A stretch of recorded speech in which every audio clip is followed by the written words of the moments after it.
सर्वेभ्यः लघुसिद्धान्तकौमुद्याः अस्मिन् वर्गे सर्वेषां स्वागतम्। येनाक्षरसमाम्नायमधिगम्य महेश्वरात् कृत्स्नं व्याकरणं प्रोक्तं तस्मै पाणिनये नमः। वाक्यकारं वररुचिं भाष्यकारं पतञ्जलिं पाणिनिं सूत्रकारं च प्रणतोऽस्मि मुनित्रयं नत्वा सरस्वतीं देवीं शुद्धां गुण्यां करोम्यहं पाणिनीयप्रवेशाय लघुसिद्धान्तकौमुदीम्। वृद्धिरादैच् अदेङ् गुणः इको गुणवृद्धि न धातुलोप अर्धधातुके ङिति च दीधीवे वीटां हलोऽनन्तराः संयोगः मुखनासिकावचनोऽनुनासिकः तुल्यास्य प्रयत्नं सवर्णं नाज्झलौ ईदूदे द्विवचनं प्रगृह्यम् अरसोमात् शे निपात एका जनाङ् ओत् सम्बुद्धौ शाकल्यस्येतावनार्षे उञः ईदूतौ च सप्तम्यर्थे दाधाघ्वदाप् आद्यन्तवदेकस्मिन्। लघुसिद्धान्तकौमुद्याः पञ्चमः अध्यायः अस्माभिः अधीतः। एतावता संज्ञाप्रकरणम् अच्सन्धिप्रकरणं च समाप्तम्। अद्य पञ्चमस्य अस्य अध्यायस्य सारांशरूपेण के अंशाः अस्मिन् अध्याये अस्माभिः अधीताः इति पश्यामः। आदौ अस्य अध्यायस्य आरम्भः आसीत् पररूपसन्धेः। पररूपसन्धेः के नियमाः सन्ति, तेषां कानि उदाहरणानि भवन्ति इति ज्ञातवन्तः।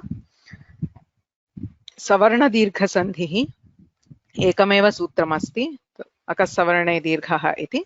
तत्र कानि उदाहरणानि इति। अन्तिमः सप्तमः स्वरसन्धिः आसीत् पूर्वरूपसन्धिः। कथं भवति, कस्य अपवादत्वेन पूर्वरूपं भवति इति दृष्टवन्तः। ततः आदेशनिर्णयार्थं तत्र चतस्रः परिभाषाः व्याकरणशास्त्रे उपयुज्यन्ते। तासाम् अध्ययनं कृत्वा कस्य आदेशः यदा स्थानी अनेकाल् भवति तदा तत्र सम्पूर्णस्य आदेशः भवति वा एकस्य वर्णस्य आदेशः भवति वा, तस्य निर्णयः कथं क्रियते इति दृष्टवन्तः। गो शब्दस्य सन्धिम् अधिकृत्य कानिचन विशिष्टानि सूत्राणि सन्ति, तेषां ज्ञानं प्राप्तवन्तः। तदनन्तरं प्रकृतिभावः नाम कः, तत्र कानि सूत्राणि सन्ति प्रकृतिभावविधायकानि। प्रकृतिभावस्य मुख्यं निमित्तद्वयं भवति, प्लुतः प्रगृह्यः इति। प्लुतः नाम कः, प्लुतसंज्ञा अथवा प्लुतस्य विधानं केन सूत्रेण क्रियते इति ज्ञातवन्तः। प्रगृह्यः नाम कः, प्रगृह्यसंज्ञाविधायकानि सूत्राणि कानि इत्यपि दृष्टवन्तः। इदानीम् अत्यन्तं संक्षेपेण एतेषां सर्वेषाम् अंशानां पुनरावृत्तिं कुर्मः। आदौ पररूपसन्धिः। पररूपसन्धेः प्रथमं सूत्रमासीत् एङि पररूपम्। आत् इति अनुवर्तते, उपसर्गात् इत्यपि अनुवर्तते, उपसर्गादृति धातौ इत्यतः। सो आत् उपसर्गात्, अवर्णान्ताद् उपसर्गात् एङि धातौ, एङि इति धातोः विशेषणम्, एङादौ धातौ परे। अवर्णान्ताद् उपसर्गात् एङादौ धातौ परे पररूपम्। पररूपं नाम किम्? ओ एकारादि अस्ति चेत् एकारः पररूपं भवति, ओकारादि अस्ति चेत् ओकारः पररूपं भवति। अतः एकारः ओकारो वा आदेशः भवति। प्रएजते, प्रेजते। अवर्णादेकारे परे वृद्धौ प्राप्तायां वृद्धेः अपवादत्वेन पररूपम् अत्र विधीयते। यत्र उपसर्गस्य अकारः धातोः एकारः अस्ति तत्र वृद्धिं बाधित्वा पररूपं भवति। एवमेव उप ओषति, उपोषति इत्यत्र ओकारः पररूपत्वेन भवति। इदं प्रथमं सूत्रमासीत् पररूपसन्धेः। ततः एकं वार्तिकं दृष्टं, शकन्ध्वादिषु पररूपं वाच्यं तच्च टेः भवति। शकन्ध्वादिः इति कश्चित् गणः वार्तिककृता पठितः, तस्मिन् गणे ये शब्दाः पठिताः तत्र वस्तुतः पदम् एव पठितं शकन्धुः कर्कन्धुः सीमन्तः सारङ्गः इत्यादि एतेषु पररूपं भवति इति ज्ञातव्यम् तदपि पूर्वभागः यः अस्ति तत्र टेः टि संज्ञा अत्र दृष्टा अचोन्त्यादि टि अचां मध्ये यः अन्त्यः यः अन्तिमः अज्वर्णः ततः आरभ्य अज्वर्णः तदनन्तरं ये हल्वर्णाः ते सर्वेपि टि संज्ञकाः भवन्ति व्याकरणे टि भागस्य अग्रिमवर्णस्य च स्थाने आदेशः भवति तत्र इमानि उदाहरणानि दृष्टानि शकन्धुः कर्कन्धुः सीमन्तः केशवेशे तत्र सीमन्तः इति एकः शब्दः अस्ति सीमान्तः इति अपरः शब्दः अस्ति सवर्णदीर्घे कृते सीमान्तः इति भवति पररूपे कृते सीमन्तः इति अर्थभेदः अस्ति सीमन्तः इत्युक्ते केशस्य विन्यासप्रकारः केशम् अत्र मध्ये पङ्क्तिः भवति सः सीमन्तः इत्युच्यते सीमान्तः इत्युक्ते तु सीमा बॉर्डर तस्य अन्तः इत्यर्थः भवति एवमेव सारङ्गः इत्यत्रापि अर्थभेदः अस्ति सारङ्गः पशुपक्षिणोः पशुः हरिणविशेषः एवं चातकपक्षी इत्यस्मिन् अर्थे सारङ्गः इति पररूपं भवति साराङ्गः यस्य अङ्गानि अत्यन्तं श्रेष्ठानि अथवा मृदूनि सन्ति सः साराङ्गः इति भिन्नं भवति मनीषा अत्र मनस् इत्यत्र टी संज्ञा भवति अस् इत्यस्य तस्य ईकारस्य च पररूपम् ईकारः भवति मनीषा हलीशा लाङ्गलीषा पतञ्जलिः पतत् अञ्जलिः पतत् इत्यत्र अत् इत्यस्य टी संज्ञा अत् अ एतयोः स्थाने पररूपं नाम अकारः आदेशः भवति पतञ्जलिः इति सिद्ध्यति एतानि एव उदाहरणानि भवन्ति अस्य किन्तु अयं विशेषः शकन्ध्वादिगणः आकृतिगणः इत्युच्यते अर्थात् भाषायाम् अन्यत्र कुत्रापि शिष्टैः प्रयुक्ताः एतादृशाः शब्दाः सन्ति चेत् यत्र पररूपं कृत्वा शुद्धं रूपं सिद्ध्यति किन्तु सूत्रम् अन्यत् न दृश्यते तदा शकन्ध्वादिगणे अन्तर्भावं कृत्वा साधुत्वं वक्तुं शक्यते तद्दृष्ट्या मार्तण्डः इति शब्दस्यापि साधुत्वं पररूपेण उच्यते मृत अण्ड इत्यनयोः पररूपं कृत्वा मृतण्ड इति भवति तस्मात् जातः मार्तण्डः इति शकन्ध्वादिगणे तस्य समावेशः क्रियते पररूपस्य तृतीयं शास्त्रम् आसीत् ओमाङ्गोश्च इति आत् इति अनुवर्तते आत् ओमि आङि च ओम इत्यस्मिन् शब्दे परे अथवा आङ् इत्यस्मिन् परे पररूपं भवति इत्यर्थः शिवाय ओम अकारादोकारे परे वृद्धौ प्राप्तायां तस्य बाधकत्वेन पररूपं विधीयते शिवायों नमः इति सिद्ध्यति आङ् इत्यत्र एहि इति शब्दः अस्ति तत्र वयं दृष्टवन्तः एहि इत्यत्र आ इहि इण् धातुः आङ् इति उपसर्गः आकार इकारयोः गुणसन्धिः क्रियते तत्र गुणसन्धौ कृते अन्तादिवच्च इति सूत्रेण पूर्वपरयोः यः एकादेशः भवति सः पूर्वस्य अन्तवद् भवति परस्य आदिवद् भवति इति विद्यते परिभाषा एवञ्च अत्र ए इति यः एकादेशः सः आङ् इत्यपि परिगणयितुं शक्यते सः धातुः इत्यपि परिगणयितुं शक्यते तत्र आङ् इति परिगणय्य अत्र आङि परे पररूपं भवति इत्यनेन शिवेहि इति रूपं सिद्ध्यति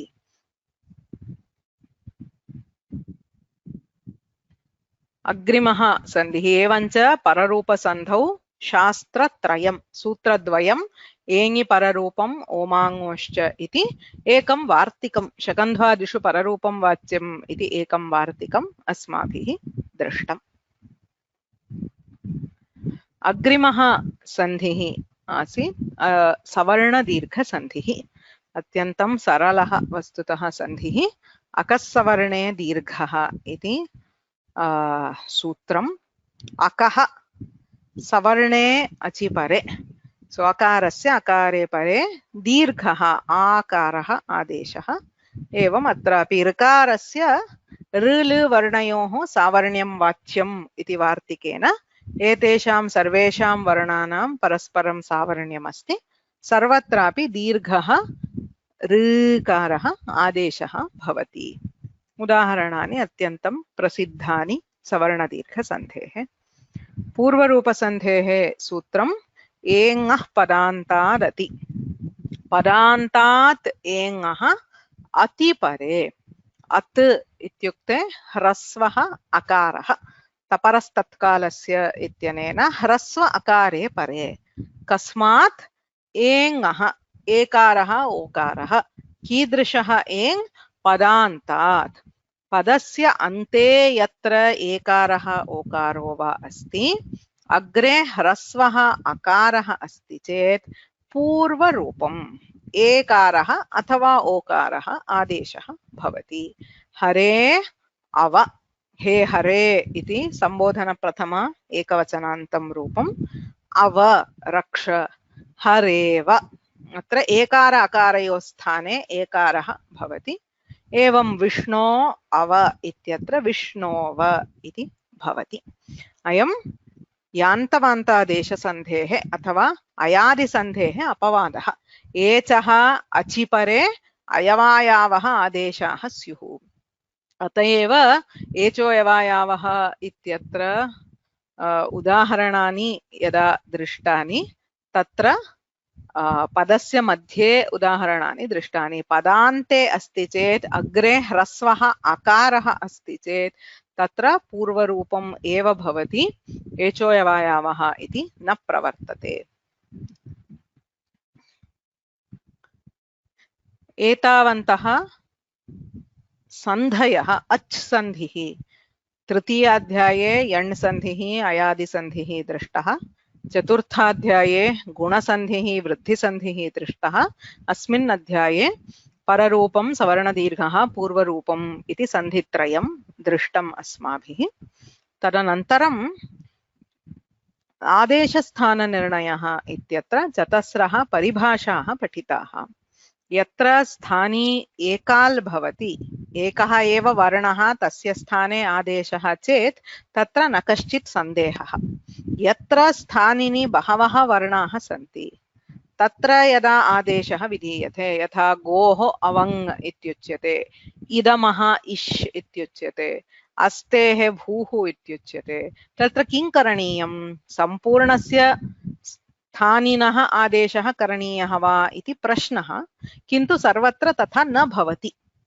सामान्यतः चिन्तयामः चेत् तदेव, स्थानिनि एकः वर्णः अस्ति चेत् तस्य स्थाने भवति, बहवः सन्ति चेत् सर्वेषां स्थाने कुर्मः इति चिन्तयामः। किन्तु तथा न भवति।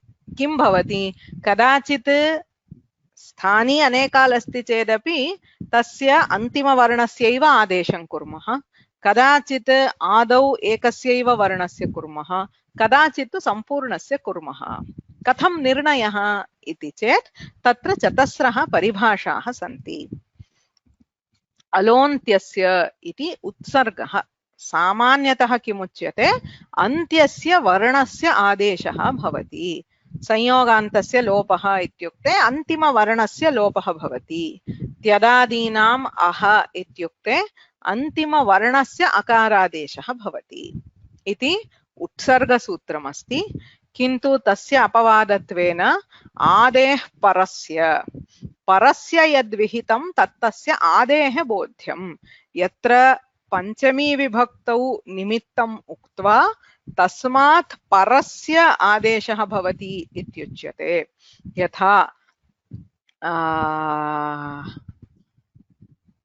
द्वि इत्यस्मात् परस्य अप् शब्दस्य ईकारादेशः इत्युच्यते। तत्र किं क्रियते? आदेः वर्णस्य नाम अकारस्य स्थाने ईकारादेशः क्रियते। द्वीपम् इति रूपं भवति। आदेः परस्य इति अलोन्त्यस्य इति अन्त्यादेशं बाधित्वा आदेः आदेशः भवति।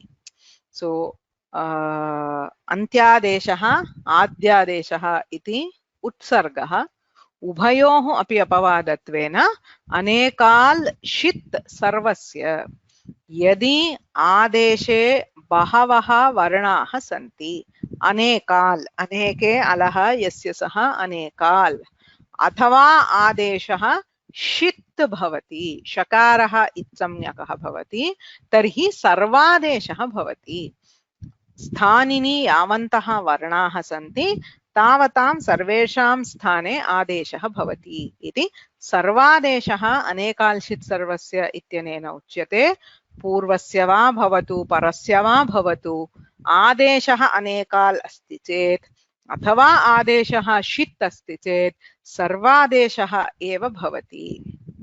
अस्यापि अपवादत्वेन निच् इति उच्यते। यदि आदेशे ङकारः इत्संज्ञकः अस्ति तर्हि अन्त्यादेशः भवति। सो सर्वादेशं बाधित्वा पुनः अन्त्यादेशः निच् इत्यनेन दीयते। तत्र एकं फ्लो चार्ट् अपि दृष्टं, कथं तत्र निर्णयः कर्तव्यः इति। इदं सर्वं पुनः वदामि, बहुभिः अत्र किं भ्रमः जायते, इतोपि अभ्यासः अपेक्षितः इति। सत्यमेव, सर्वदा परिभाषाणां दृढं ज्ञानं प्राप्तुं विधिसूत्राणाम् अध्ययनं कर्तव्यं। यथा यथा वयम् अधिकानि विधिसूत्राणि पश्यामः, विशिष्य अनेकाल् स्थानी यत्र भवति तादृशानि सूत्राणि पश्यामः, तदा एव एतासां सर्वासां ज्ञानं सम्यक् भवति। सन्धिप्रकरणे तादृशानि सूत्राणि विरलानि, यतोहि सन्धौ वर्णकार्यं भवति इत्यतः वर्णः एव स्थानित्वेन प्रायेण भवति। अनेकाल् स्थानी इति बहु न्यूनं। यदा वयं सुबन्तप्रकरणं गच्छामः, यदा तिङन्तप्रकरणं गच्छामः, तत्र एतासां बहुधा उपयोगः भवति। इदानीं तु सामान्यज्ञानं प्राप्य अग्रे वयं गच्छामः। ततः गो शब्दस्य विशिष्टः सन्धिः कुत्र भवति इति वयं दृष्टवन्तः। तत्र यदि अपदान्तः, पदान्तत्वं नास्ति, प्रत्ययः पदान्तत्वं नास्ति इत्युक्ते कः अर्थः? तत्र प्रकृतिः प्रत्ययः, भिन्नं भिन्नं पदं न भवति, अपि तु प्रातिपदिकं प्रत्ययः अथवा धातुः प्रत्ययः इति भवति इत्यर्थः। गो ए चतुर्थी विभक्तौ, गौ औ इत्यत्र प्रथमा विभक्तौ द्विवचने। अपदान्ते तु किं न भवति? विशिष्टः कोऽपि सन्धिः न भवति। गो ए, एचोयवायावः इत्यनेन अवादेशः। गौ औ, तत्र अत्रापि पुनः एचोयवायावः इत्यनेन आवादेशः, औकारः अस्ति अतः आवादेशः भवति। पदान्ते अपि एङन्तं नास्ति चेत् कदाचित् किं भवति? केषुचित् समासेषु, विशिष्य बहुव्रीहि समासे गो शब्दस्य ह्रस्वः विधीयते। गोस्त्रियोरुपसर्जनस्य इति विशिष्टं सूत्रमस्ति, तत्र ह्रस्वः भवति। चित्रगु, चित्राः गावः यस्य इत्यर्थे चित्रगु इति भवति। अयं वस्तुतः गो शब्दः, किन्तु एङन्तः नास्ति। तस्य अन्यैः सह समासः क्रियते चेत् तत्रापि विशेषः कोऽपि नास्ति। साक्षात् इको एणचि इति एण् सन्धिः भवति। चित्रग्वग्रं, चित्रग्विन्द्रः इत्यादि। कुत्र विशेषः इति चेत् पदान्ते एङन्तस्य गोशब्दस्य, इत्युक्ते समासे पूर्वपदं गोशब्दः भवति चेत् तत्र गो इति प्रातिपदिकरूपं श्रूयते। अग्रे उत्तरपदम् अजादि अस्ति चेत् तत्र सन्धि विशेषः भवति। इन्द्रशब्दः अस्ति चेत् गो इन्द्रः, एकमेव उदाहरणमस्य सूत्रस्य। गो इन्द्रः तत्र इन्द्रे च इति सूत्रेण नित्यम् अवङ् आदेशः भवति। अवङ् आदेशः ङित् अस्ति, अतः गोशब्दे अन्त्यस्य ओकारस्य भवति। सो गव इन्द्र आद्गुणः इत्यनेन गुणे कृते गवेन्द्रः इति एकमेव रूपं भवति। इदमेकमेव रूपं शुद्धम् इत्यर्थः। ह्रस्व अकारे परे यथा गो अग्रम् इत्यादि उत्तरपदं ह्रस्व अकारादि अस्ति चेत् तत्र किं भवति? सर्वत्र विभाषा गोः इति सूत्रेण प्रकृतिभावः विकल्पेन भवति। प्रकृतिभावः भवति चेत् गो अग्रम् इत्येव रूपं भवति। यदा प्रकृतिभावः नास्ति तदा अवङ्स्फोटायनस्य इत्यनेन गोशब्दस्य अचि परे अवङ् आदेशः भवति। गव अग्रम् अकस्सवर्णे दीर्घः इत्यनेन सवर्णदीर्घे कृते गवाग्रम् इति रूपं भवति। अयमपि वैकल्पिकः आदेशः। अतः अवङादेशः अपि नास्ति चेत् पदान्तादोकारात् ह्रस्व अकारे परे एङः पदान्तादति इत्यनेन पूर्वरूपं भवति गोग्रम् इति रूपम्। एवं च त्रीणि साधुरूपाणि अत्र सम्भवन्ति, गो अग्रं, गवाग्रं, गोग्रम् इति।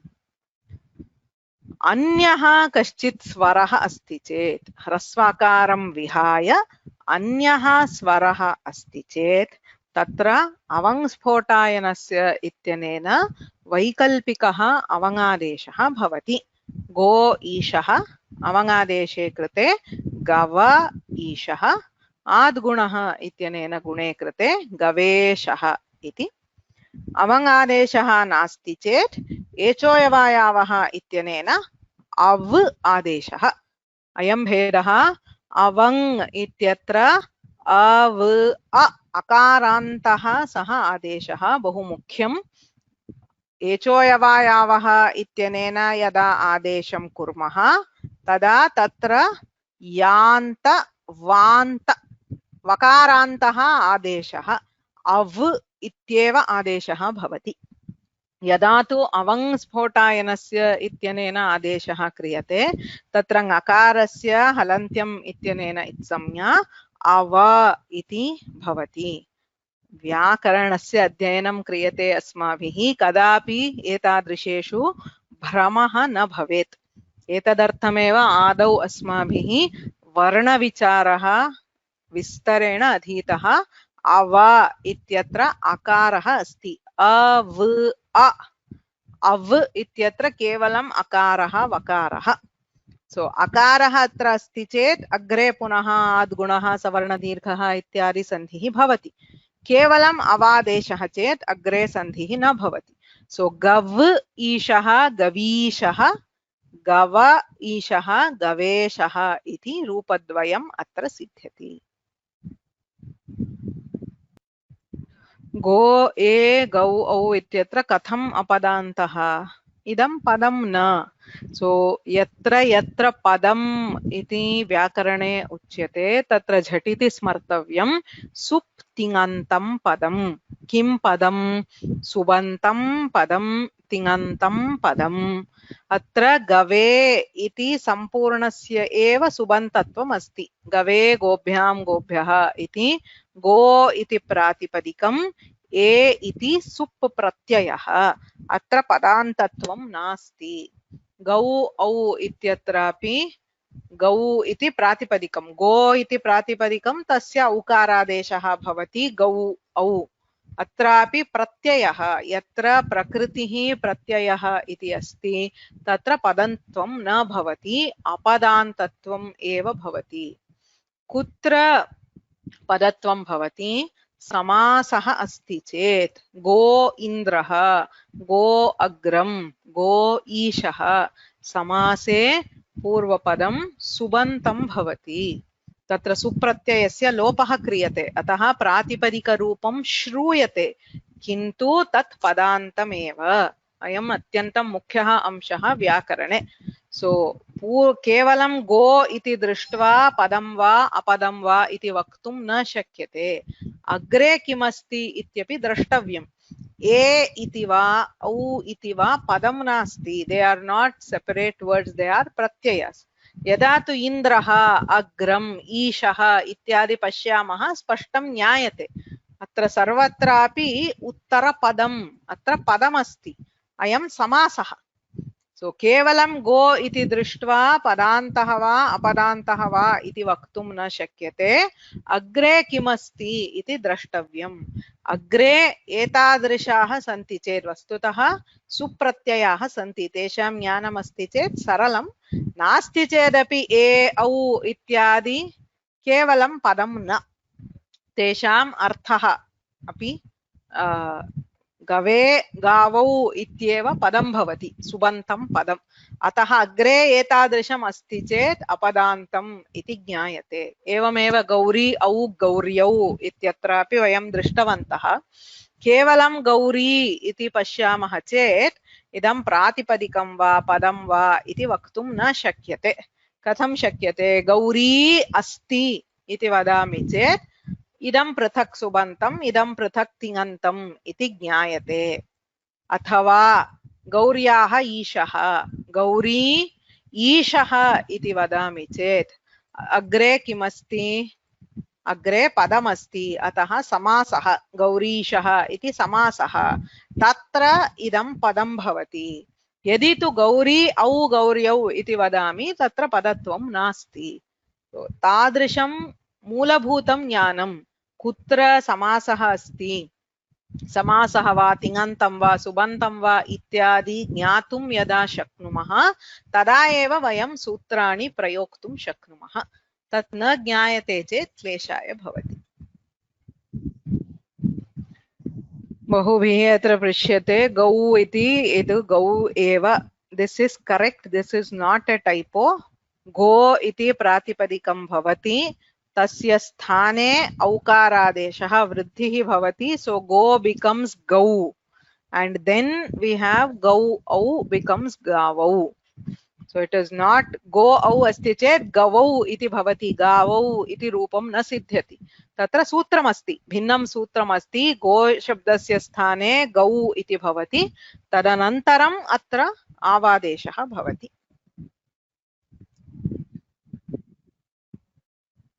अग्रे गच्छामः। अग्रे प्रकृतिभावः अस्माभिः आरब्धः। तत्र प्लुतः, प्लुतप्रगृह्य अचिनित्यम् इति प्रकृतिभावविधायकं सूत्रं भवति। प्लुताः प्रगृह्याः अचिपरे प्रकृत्या भवन्ति इति सूत्रस्य अर्थः। प्लुतः कुत्र भवति इति चेत् दूरात् धूते च इति सूत्रं दृष्टं। दूरात् संबोधने यद्वाक्यं, यथा आगच्छ कृष्णा इत्यत्र अन्ते अकारस्य प्लुतः भवति, तस्य अचिपरे कृष्णा अत्र दूरात् धूते च इति प्लुतः अकारः, अचिपरे तत्र प्रकृतिभावः भवति, सवर्णदीर्घः न भवति। प्लुतस्य प्लुतविधायकम् एकमेव सूत्रम् अस्माभिः दृष्टं, दूरात् धूते च इति। अन्यानि सूत्राणि सन्ति, प्रायेण वेदेषु उपयोगः भवति, कदाचित् लोकेपि भवति। यत्र कुत्रापि प्लुतः अस्ति चेत् अचिपरे सन्धिः न भवति इत्यत्रैव तात्पर्यं भवति। ततः प्रगृह्यसंज्ञा, प्रगृह्यसंज्ञार्थं बहूनि सूत्राणि सन्ति, अस्माभिः कण्ठपाठः अपि कृतः। ईदूदे द्विवचनं प्रगृह्यम् इत्यारभ्य ईदूतौ च सप्तम्यर्थे इति सूत्रपर्यन्तम् अपि प्रगृह्यसंज्ञा विधीयते। यस्य प्रगृह्यसंज्ञा भवति तस्य अचिपरे सन्धिः न भवति, प्रकृतिभावः भवति। कुत्र कुत्र भवति इति चेत् ईदूदे द्विवचनं प्रगृह्यम् इति सूत्रं। कः संज्ञी? संज्ञा संज्ञी इति शब्दौ स्मर्तव्यौ। यस्य संज्ञा भवति सः संज्ञी। ई उ एकारान्तः द्विवचनप्रत्ययः प्रगृह्यसंज्ञकः भवति अनेन सूत्रेण। किमुदाहरणं? हरि एतौ, विष्णु इमौ, गंगे अमु इति। अदसोमात् इति सूत्रेण अदस् शब्दस्य मकारात् परयोः ईकार ऊकारयोः प्रगृह्यसंज्ञा भवति। अमी ईशाः अमू आसाते इति उदाहरणं भवति।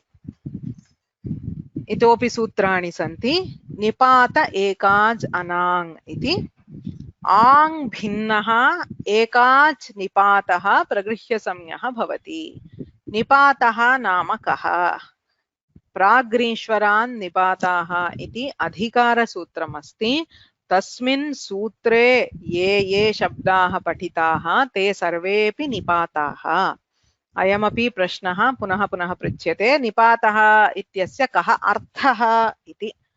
अर्थः इति किमपि नास्ति, शब्दस्य अर्थः इति। निपातः इति इट्स् अ लेबल्, संज्ञा एव भवति। के निपाताः इति चेत् तस्मिन् अधिकारे ये पठिताः ते सर्वेपि निपाताः इत्येव वयं वक्तुं शक्नुमः। चादयः, चादि इति कश्चित् गणः, तस्मिन् गणे पठिताः सर्वेपि शब्दाः असत्वे अर्थे, अद्रव्यरूपे अर्थे बोध्ये निपाताः भवन्ति। प्रादिगणे पठिताः शब्दाः अपि अद्रव्यार्थे निपाताः भवन्ति। अन्ये अपि सन्ति निपाताः, इदानीं तु तेषाम् अपेक्षा नास्ति। वयं किमर्थम् अत्र गतवन्तः? निपातः कः इति ज्ञातुम्। इ उ इत्यादि निपाताः भवन्ति। एकाच् निपाताः, एकः एव अच् अस्ति, अन्यत् किमपि नास्ति, तस्य प्रगृह्यसंज्ञा अस्ति, अतः प्रकृतिभावः भवति। इ इन्द्रः, उ उमेशः। आङ् इति यः निपातः, ङित् निपातः, तस्य प्रगृह्यसंज्ञा न भवति। किमर्थम्? अनाङ् इति उच्यते। आङ् कुत्र कुत्र भवति? ईषदर्थे, क्रियायोगे, मर्यादायाम्, अभिविधौ। एतेषु चतुर्षु अर्थेषु यत्र यत्र आ इति श्रूयते सः आङ् ङित् अस्ति इति ज्ञातव्यम्। यथा आ उष्णम् ओष्णम्, ईषदुष्णम् इत्यर्थः। आ आगच्छति इत्यादिषु क्रियायोगः अस्ति। आ बाल्यात्, आवृद्धात् इत्यादिषु मर्यादा, अभिविधिः इत्यादि भवति। एवम् एतेषु अर्थेषु ङित् आकारः भवति, तस्य प्रगृह्यसंज्ञा न भवति, अतः सन्धिः कर्तुं शक्यते। यत्र तु वाक्ये स्मरणे वा आ इति उपयुज्यते। आ एवं किल तत्, आ एवन्नु मन्यसे इत्यादिषु प्रगृह्यसंज्ञा भवति, सः अङित् आकारः, अतः सन्धिः न भवति। So basically when it is used as an exclamation, it is a nipata and there is no sandhi. When it is used in as an upasarga in the senses of a limit, maryada or abhividhi, or in the sense of little ishat, then there is, it is ङित्, no pragrihya samya, we can do the sandhi. अग्रिमं सूत्रम् ओत् इति। ओकारान्तः निपातः, पुनरपि अत्र निपातः इत्युक्ते चादिगणे पठितः शब्दः, तस्य प्रगृह्यसंज्ञा भवति, अतः प्रकृतिभावः। अहो ईशाः। के ओकारान्ताः निपाताः इति तत्रैव दर्शितम्। अहो, आहो, उताहो, नो इत्यादि शब्दाः सन्ति। ततः सम्बुद्धौ शाकल्यस्येतावनार्ष्ये।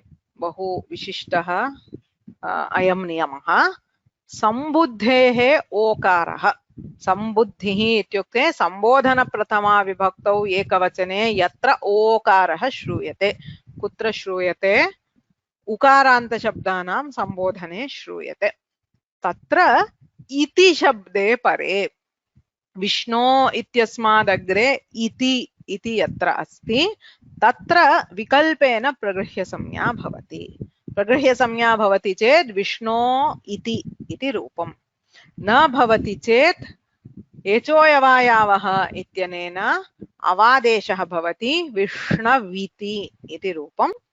ततः लोपशाकल्यस्य इत्यनेन लोपः क्रियते चेत् विष्ण इति रूपं भवति इति ज्ञायते। एतानि प्रगृह्यसंज्ञासूत्राणि। तदनन्तरम् एकं सूत्रं दृष्टं मय उञ्यो वो वा इति। तत्र उ इति निपातः अस्ति। उञ् इति ञकारः इत्संज्ञकः, उ इति निपातः। तस्मात् पूर्वं मयि वर्णः अस्ति चेत् मयः परस्य उञः अचि परे वकारादेशः विकल्पेन विधीयते। अयमपि निपातः। वस्तुतः निपातः एकाच् निपातः इत्यतः निपात एकाजनाङ् इत्यनेन प्रकृतिभावः भवति, किन्तु ततः पूर्वं मयि वर्णः अस्ति चेत् अनेन सूत्रेण वकारादेशः विकल्पेन भवति। किं वुक्तम् इति रूपं भवति उकारस्य वकारादेशे कृते। यदा तु वकारादेशः न भवति तदा निपात एकाजनाङ् इत्यनेन प्रगृह्यसंज्ञायां किमु उक्तम् इत्येव रूपं भवति। अत्र बहूनि उदाहरणानि न भवन्ति। किं वुक्तं, शं वुक्तं, शम् उ उक्तम् इत्यत्र शमु उक्तं, शं वुक्तं, किमु उक्तं, किं वुक्तम् इत्यादि अत्यन्तं विरलानि एव उदाहरणानि अस्यापि भवन्ति। अन्ते अन्तिमखण्डे वैकल्पिकप्रकृतिभावस्य सूत्रद्वयम् अस्माभिः दृष्टम्। इको सवर्णे शाकल्यस्य ह्रस्वश्च। पदान्ताः इकः असवर्णे अचिपरे ह्रस्वादेशं प्राप्नुवन्ति। ह्रस्वविधानसामर्थ्यात् तत्र प्रकृतिभावः अपि भवति। यथा चक्री अत्र इति स्थिते ह्रस्वः चक्री अत्र विकल्पेन इदं प्रवर्तते इत्यतः इको यणचि इत्यनेन यणादेशे चक्र्यत्र। पदान्ते एव इदं भवति, समासे न भवति। अतः सुध्युपास्यः इत्यादिषु अस्य प्रवृत्तिः नास्ति। पदस्य मध्ये अपि अस्य प्रवृत्तिः न भवति। अन्यत् सूत्रं ऋत्यकः इति। अत्र अकः पदान्ताः अकः ह्रस्वऋकारे परे ह्रस्वादेशं प्राप्नुवन्ति। तेन सह प्रकृतिभावः अपि भवति। ब्रह्मा ऋषिः इत्यत्र ह्रस्वे कृते ब्रह्म ऋषिः। नो चेत् आद्गुणः इत्यनेन गुणः क्रियते चेत् ब्रह्मर्षिः इति रूपद्वयं भवति। अयमपि पदान्ते एव भवति, किन्तु समासे अपि भवति। केवलं पृथक् प्रयोगे इति नास्ति, समासे अपि ऋत्यकः इति भवति। इको सवर्णे शाकल्यस्य ह्रस्वश्च इति तु समासे न भवति। तत्र वार्तिकमस्ति, न समासे इति। एवञ्च सम्पूर्णं प्रकरणम् अधीतम्। अत्र कथं भवति इति। सो अच्सन्धि सूत्राणि अस्माभिः इको एणचि इत्यारभ्य अधीतानि। सो तस्मिन्नेव मार्गे एङि पररूपम्। सो आदौ तत्तु सर्वदा स्मर्तव्यम्। अष्टाध्याय्याः किं संरचना कथमस्ति इति सर्वदा स्मरामः चेत् लघुकौमुद्याः अध्ययनं बहु लाभप्रदं भवति। अष्टाध्यायीं विस्मृत्य वयं लघुकौमुदीं पठामः चेत् सर्वदा क्लेशः भवत्येव। So we should always remember the Ashtadhyayi and the order of the Ashtadhyayi. So Shashtadhyaye Prathamapadah Tatraiva Samhitadhikarah Asti. Right? So 6.1.72 Samhitayam Tatra इको एणचि इत्यारभ्य अच्सन्धि सूत्राणि दृश्यन्ते। सो इको एणचि इति यण् सन्धिः। एचो यवायावः वान्तो इ प्रत्यये धातोस्तन्निमित्तस्यैव क्षय्यजय्यौ शक्यार्थे क्रय्यस्तदर्थे भय्यप्रवय्ये च छन्दसि एतैः सर्वैः अयादि आदेशः अय अव आय आव एते आदेशाः दीयन्ते। ततः परम् एकः पूर्वपरयोः इत्यनेन एकादेशसन्धि अधिकारः आरभ्यते। सः एकादेशः अन्तादिवत् भवति।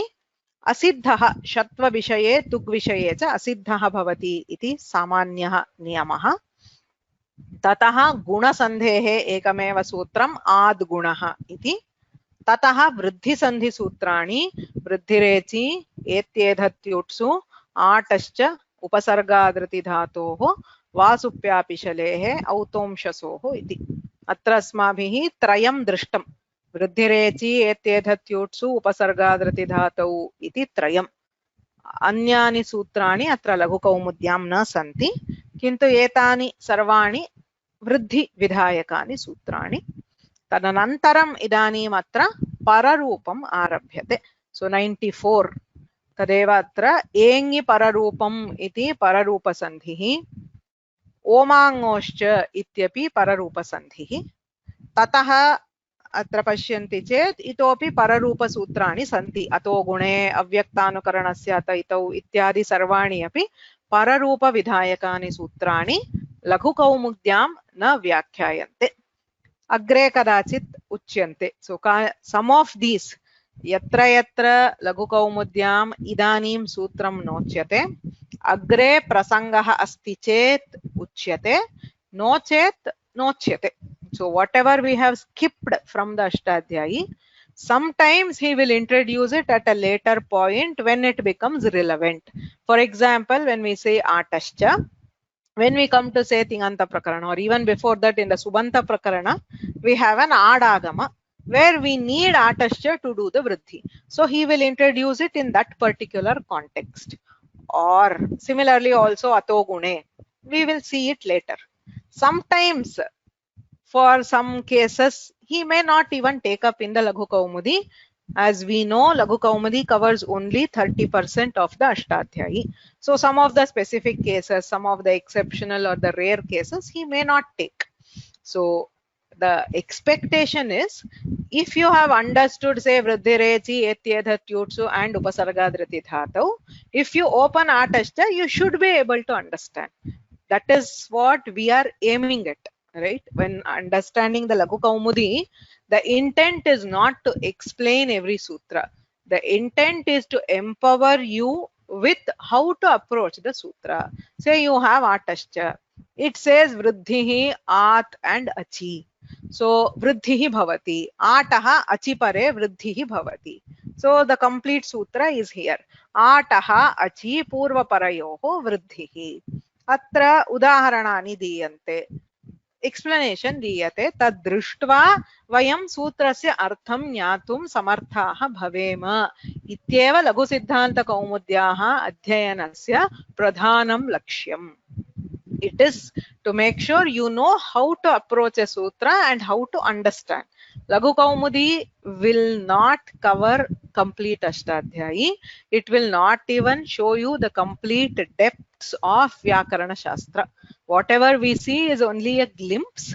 It is meant for, I think I must have told sometime, it is like going on a, say, a jeep safari or a van safari through a forest.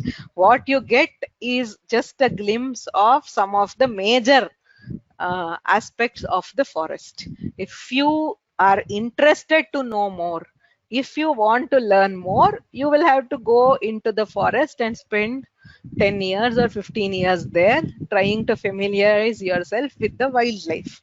If what you are looking for is just a, an overview, you will get that. Tadeva Laghu Siddhanta Kaumudyaah Lakshyam. Evancha madhye madhye tatra bahuni sutrani tyajyante tadvishaye chinta napekshiyate.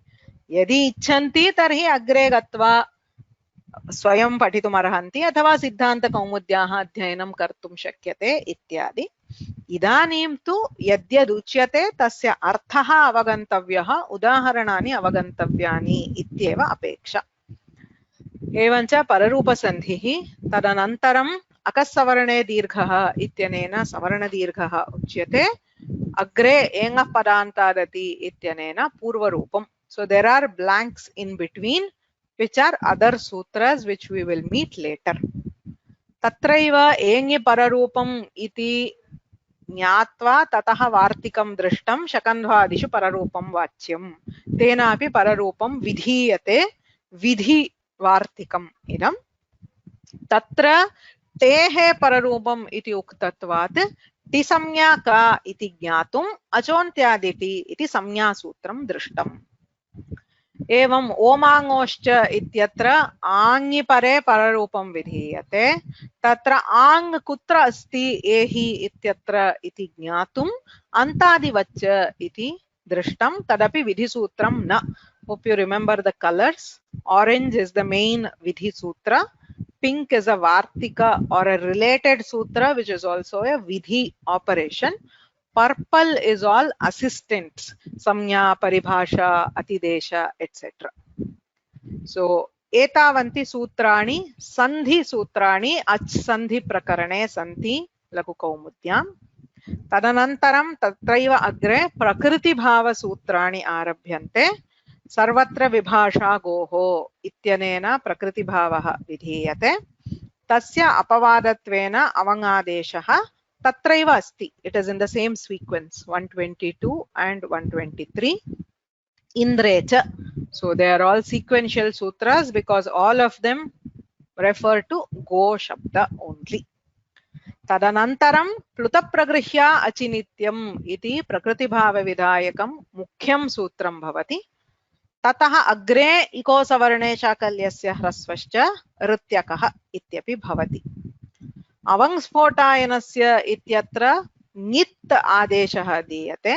सः कुत्र भवति इति ज्ञातुम् अनेकाल्चित् सर्वस्य ङिच् इति परिभाषाद्वयम् अस्माभिः दृश्यते अथवा लघुकौमुदीकारेण उच्यते इको सवर्णे शाकल्यस्य ह्रस्वश्च इत्यत्र वस्तुतः असम्बद्धमपि अचोरहाभ्यां द्वे इति द्वित्वसूत्रम् तत्र पदान्ते एव प्रकृतिभावः गौरी औ गौर्यौ इत्यत्र अपदान्ते प्रकृतिभावः न भवति इति वक्तुं गौर्यौ इति उदाहरणं दत्तं तत्र रेफात् परस्य यकारस्य द्वित्वं भवति अचोरहाभ्यां द्वे इति सूत्रम् so in the ashtadhyayi sequence this comes just before anachicha anachicha iti dvitvam tatah purvam achorahabhyam dve iti bhavati न समासे इति वार्तिकं समासे ह्रस्वः प्रकृतिभावो वा न भवति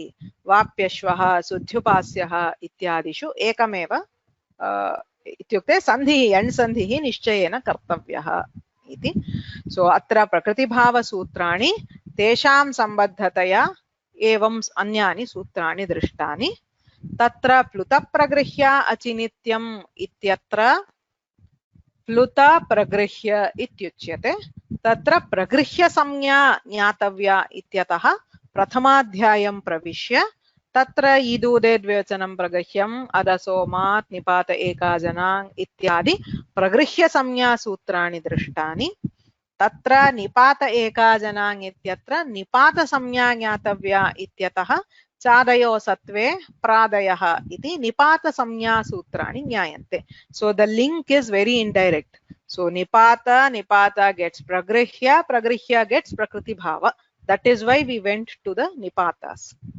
evam maya uyo vo va ityapi u ityatra pragrihya samya asti तथापि तस्य वकारादेशः अग्रे उच्यते इत्यतः तत् सूत्रं दृष्टम् ओत् सम्बुद्धौ शाकल्यस्य तावनार्षे इति प्रगृह्य संज्ञा सूत्राणि प्लुतप्रगृह्य अचिनित्यम् इति प्रकृतिभावं ज्ञातुम् अस्माभिः अधीतानि तत्रैव प्लुत संज्ञा भवति दूराद्धूते च इत्यनेन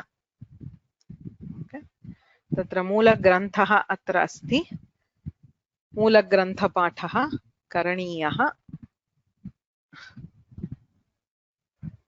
एकवारं पठामः तदनन्तरं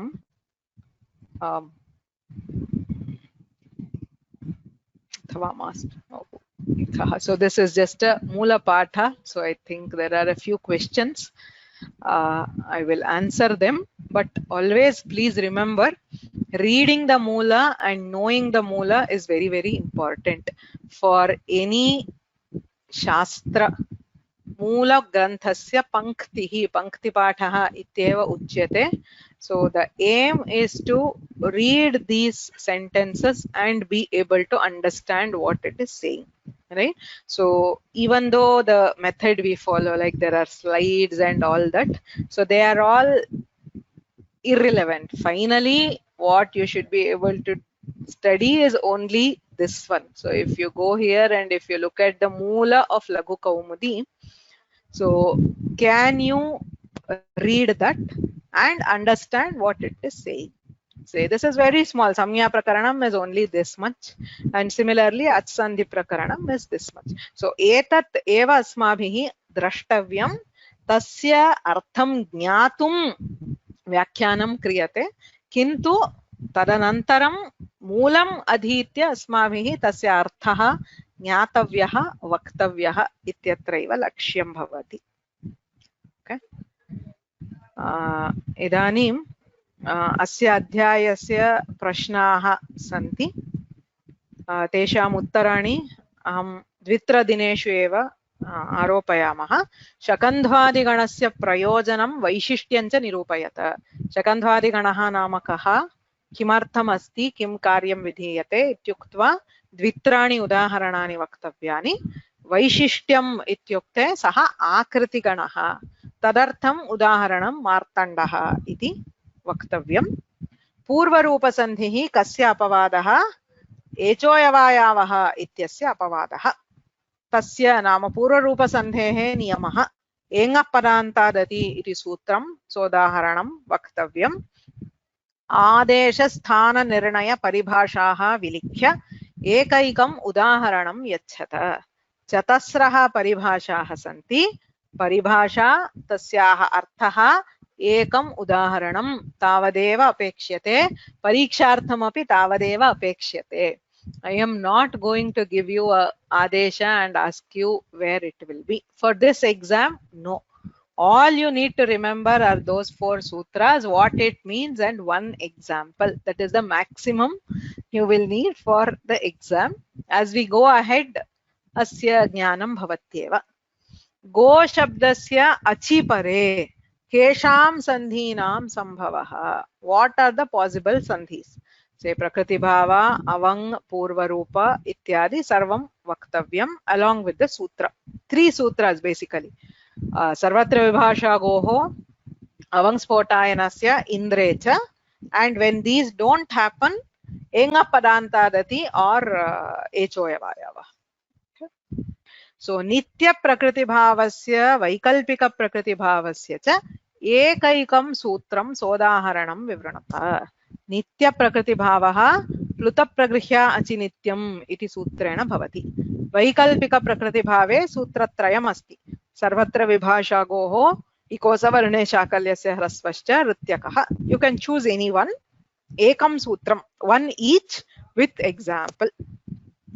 निपात एका जनाङ् सूत्रं सोदाहरणं निरूप्य ङित् अङित् आकारयोः भेदं स्पष्टीकुरुत. We had a table, I think, in the slides, so you can use that table and just represent. Okay. So now I already told about the exam, so just to clarify, I am repeating it. So there are 2 sections in the exam. Part A is descriptive. I have already sent the pattern of the question paper along with some sample questions. It is also available in the course page, so please go through. I will send the question paper through email and also upload it in the course page on 27th March, which is a Saturday. In the morning at 6 AM you will get the question paper. You can choose to write it at any time. So the intended time is 2 hours. I trust you to take it whenever it is convenient to you and answer it. So you can either write it or type it, whatever is convenient. The final thing I need as a PDF. If you want to take a photo and make it PDF, the easiest way probably is there is a tool called Adobe Scan. Okay, in the Play Store you will get it. It is a free app and it is very, very easy to use. Okay, so if you just take the photos and then save as PDF, it will give a single PDF. So please use PDF. Other formats are very difficult for us to correct. Okay, if you don't know how to do a PDF, please let me know beforehand. I will send you a small video demo on how to use it. Please, I know it may be difficult for a few, but this is the preferred method. If because of age or other issues you are not at all able to do it, please write an email to me. We will always make exceptions for cases, especially for senior citizens. I know there are a lot of people who are pursuing this out of interest. Okay, so if you have technical difficulties, no problem, but if you are able to do this, please do it. Otherwise, let me know without a hesitation. Okay, so the expectation is you can write, take a photo, take it as a PDF. This answer paper, you should keep it ready before you come for the objective paper. The objective paper, there are 2 slots, 28th March, either in the morning or the evening you can take. The same form, wherever you answer the objective, there will also be one place where it will say, please upload your descriptive section answer paper. You have to upload this PDF.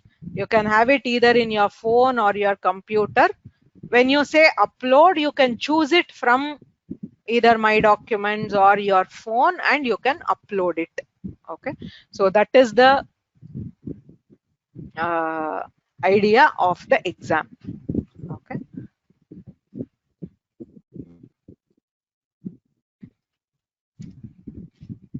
Will we have to draw diagram in our answers if required? Yes, especially those sutras when you are representing as a formula or putting a table, it is always appreciated. You don't have to write like long essays.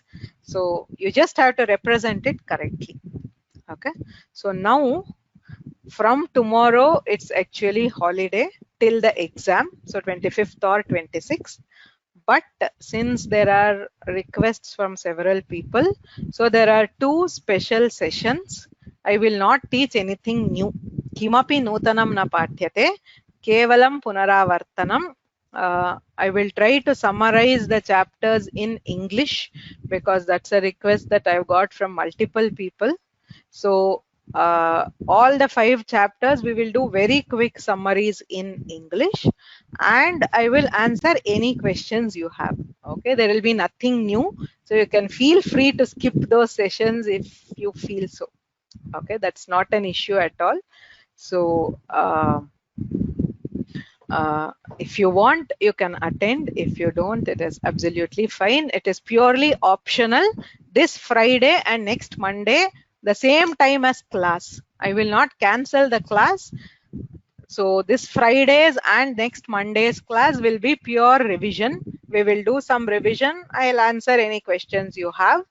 And Sunday, no class.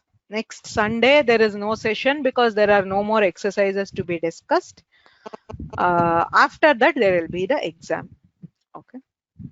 So I hope that's clear for today. Today it's already late, so we will stop here. Any questions? We have 2 whole sessions, so don't worry.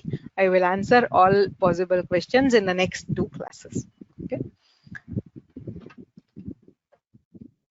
There are a few questions. Is there a size limit to the PDF? No limit as such. I think unless it's too big, I don't think there is a page limit or a size limit to the PDF. You can write it, no issues. Where are the model questions? I will just show you. So if you go to the course page,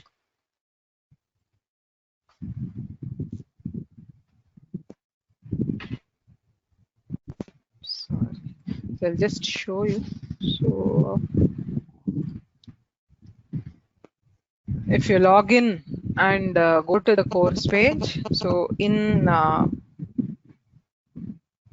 this class, I think, or no.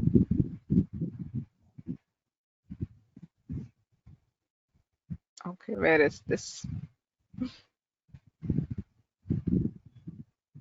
Uh, okay, I will check this and find it. Does somebody know? I thought it is there. 582. Okay, but it says something else.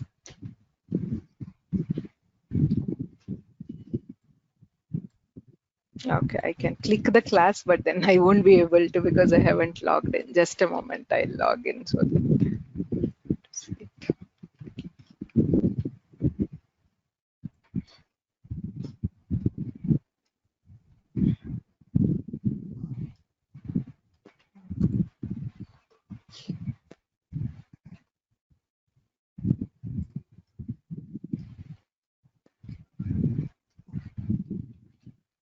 So this 5.8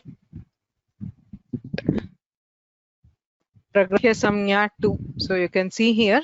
So there is the announcement of this one which gives, and the sample is here. So you can click on this and the thing will appear. We'll also put it up as an along with this so that you can get it there also. So this is the pattern with the instructions. Okay.